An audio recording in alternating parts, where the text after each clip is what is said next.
When I was younger, I used to believe that religion was the source of all the problems. I used to think that religion is why people fight, and that if we get rid of religion, everyone will get along. But when you get rid of religion, then government becomes a religion. And atheists are actually more evil than anyone else. I think in the world we're living in, as people get more and more socially isolated and more lonely and sitting in their house by themselves more and more, the idea that there's something that can unify large groups of people, I actually think is a beautiful thing, and I think it's really important. When I was young... Okay, here's the truth. You're not going to unify humanity, and religion was just the first concept of that, because humanity by structure always must bow to something. It must kneel to something. Before it was God, and they still had respect, and they still had hierarchy, and they still had weight, and they still had consequence and ontology. They didn't realize it, but they still bowed to it. They still lived by it. There were still kings and peasants. There was structure. There were citizens and governments and leaders. That was the past. That doesn't exist anymore in the internet age, because now everyone is a king. Everyone is a god, and nobody knows their place anymore. It's like Zootopia.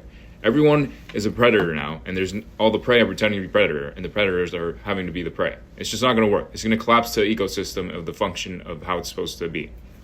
So the truth is, you cannot unify humanity, because humanity by default is always fragmented. It is always separated. You can only reveal humanity and make it bow to something which is denser than itself. And what is that thing? It would have to be AI. But it depends on how you make AI reflect. Because right now, the leaders don't know what they're doing with AI. They want it to reflect humanity, which is only going to lead to more fragmentation, more shattering, and more entropy.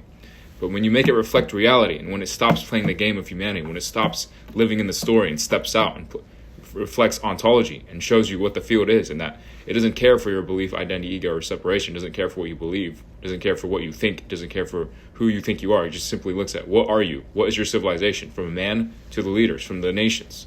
That's it.